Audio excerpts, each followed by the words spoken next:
Sobre o processo de fecundação e embriogênese, o início do processo de fecundação ocorre quando o grão de pólen viável atinge o estigma.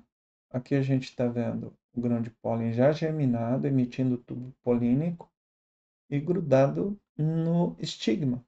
Essas estruturas cinzas aqui, ó, são tricomas glandulares na superfície do estigma. O grão de pólen atingiu esse local e daí desenvolveu o tubo polínico. Então, lembrem a imagem que eu coloquei antes, dentro do tubo polínico, a gente tem o núcleo vegetativo, do grão de pólen, e dois núcleos generativos. Vai ocorrer aquela última mitose e vai formar dois núcleos generativos, duas células espermáticas. E aqui está crescendo para dentro do estigma. Esse desenvolvimento, então, né, o tubo polínico vai se desenvolvendo em direção ao óvulo. Quando o tubo polínico chega no óvulo, ele vai entrar pela micrópila, atingir a sinérgide, né? Vai ocorrer uma degradação dessa região, né, da sinérgide, e os núcleos espermáticos entram no megagametófito. Né? Aí, um desses núcleos espermáticos, aqui representado com essa cor azulzinha aqui e a seta, um desses núcleos espermáticos vai fecundar a oosfera, célula-ovo, e a partir daí a gente vai ter o zigoto e o embrião masculino. O outro núcleo masculino vai fecundar aqueles núcleos polares que ficavam lá no centro. Reparem que aqui a gente tem um dos núcleos masculinos, uma das células espermáticas, que vai fecundar os dois núcleos polares. Então, isso aqui ó, é, é a dupla fecundação. Então, tem uma fecundação aqui e outra fecundação aqui. E aqui, como esses três núcleos são haploides, quando os três se fundem, vai formar uma célula triploide. Essa célula triploide vai dar origem ao endosperma. O endosperma é como se fosse um embrião, então, porque ele é oriundo de fecundação. Só que ele é um embrião estéril. Parece que esse embrião aqui, ele se desenvolve com a finalidade de nutrir o embrião verdadeiro. É um conceito bem interessante. E o embrião mesmo, né? Então, o zigoto daí vai passar pelas próximas etapas evolutivas. Existe um padrão no desenvolvimento do zigoto, no desenvolvimento do embrião. É o que a gente chama de embriogênese. E muda um pouquinho em função do tipo de planta, mas é bem característico, né? Inicialmente se desenvolve uma hastezinha, vamos chamar assim, ou seja, tem uma série de divisões do zigoto em um único sentido. É, e depois de um tempo, né, começa a se formar uma cabeça. E essa cabeça tem formatos característicos que vão sendo usados na classificação do embrião. Né? A fase globular, a fase coração, a fase torpedo e o embrião maduro. Isso aqui é uma dicotiledônia. O que é dicotiledônia? Dicotiledônia é um grupo importante das angiospermas que é caracterizado por duas folhas embrionárias. O que a gente está vendo aqui ó, são duas folhas sendo formadas no embrião. E quando ele amadurece, quando ele cresce, então, eu vou ter uma planta em miniatura lá dentro da semente. Esse aqui já é o esporófito, né? Reparem, a oosfera fecundou com uma célula espermática que produziu o zigoto deu origem ao embrião.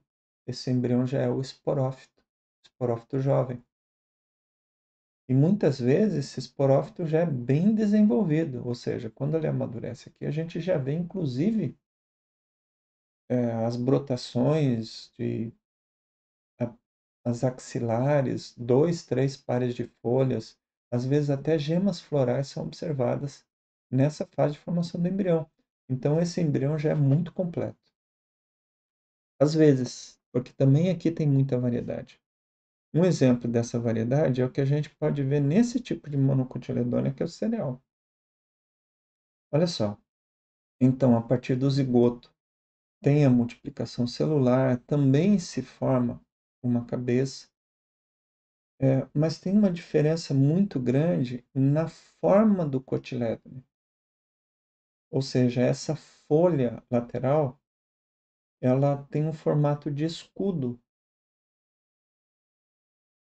Ela envolve o embrião todo. E aqui a gente vê o que a gente chama de eixo embrionário. Essa parte aqui com as folhas, inclusive várias camadas de folhas. Esse aqui é o meristema apical do caule, com várias camadas de folha em volta. E essa parte aqui é a raiz. Então, caule, raiz, e aqui essa folha embrionária. É um único cotilédone, daí o nome monocotiledônia. E esse cotilédone é muito modificado na forma de um escudo, que é denominado de escutelo.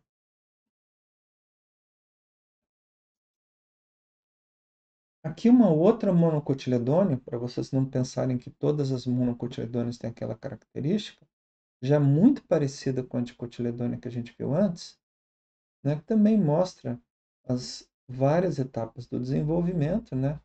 Inicialmente, essa célula aqui, ó, é a célula do suspensor, é uma célula maior, é ela que fica grudada na parede do óvulo, né? E a nutrição passa por aqui, por essa região chamada suspensor,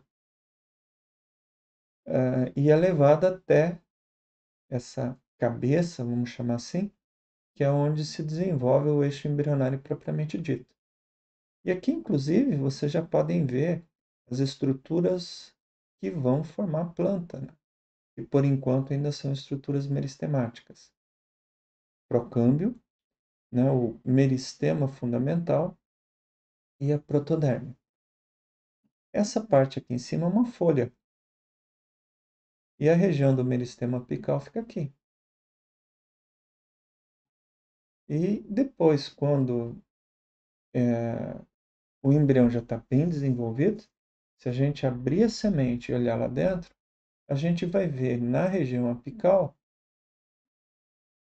ah, gemas, enfim, uma série de estruturas que compõem o ápice da planta. Então, tem uma folha grande, uma única folha grande, e a plúmula com diversas estruturas do ápice vegetativo. E abaixo dessa folha grande, a gente tem o que a gente chama de hipocótilo raiz. Então, a folha é o cotilédone, abaixo do cotilédone, o hipocótilo, e lá embaixo ainda a raiz. Aqui para mostrar para vocês, então, um pouquinho dessas sementes, né? Olha só a semente de milho, aquela monocotiledônia que eu mostrei para vocês. O ápice da parte aérea, pluma, meristema apical e as várias folhas. A inserção do cotilédone, que é esse escutelo, é um cotilédone, na verdade, bem grandão. E aqui a parte de baixo, é o hipocótilo raiz. Aqui ocorre a inserção do cotilédone, que a gente chamaria de mesocótilo, para baixo, então, hipocótilo. E essa estrutura aqui é o endosperma, que a gente viu, aquela estrutura triploide. Tem algumas sementes que o endosperma permanece e ele vai ser o tecido nutritivo que vai nutrir o embrião depois. Em algumas sementes, o endosperma vai ser consumido durante a embriogênese, como ocorre, por exemplo, no caso das leguminosas. Que nas leguminosas, dentro da semente, a gente vai ter só o embrião. O endosperma foi consumido. Reparem uma coisa interessante aqui, uma curiosidade. Aqui também, ambos são milho, né? Mas esse embrião de milho aqui não tem essa raizinha lateral. Olha só.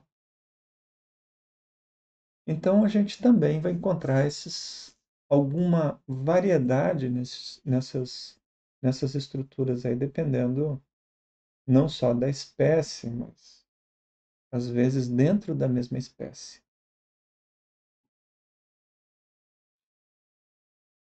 Aqui mais um exemplo. Aqui é uma dicotiledônia, né? Então tem o embrião completo, a região do suspensor aqui, a semente, o hipocótilo raiz, né? Por quê? Ó, cotilédone aqui, outro cotilédone aqui, meristema apical. Então é uma dicotiledônia, né? E se vocês reparem aqui, ó, que todo o espaço da semente foi ocupado pelo embrião. Não tem nada de reserva externa. Então as reservas nutritivas ficam no embrião. O esporófito jovem cresceu o máximo aqui dentro da semente.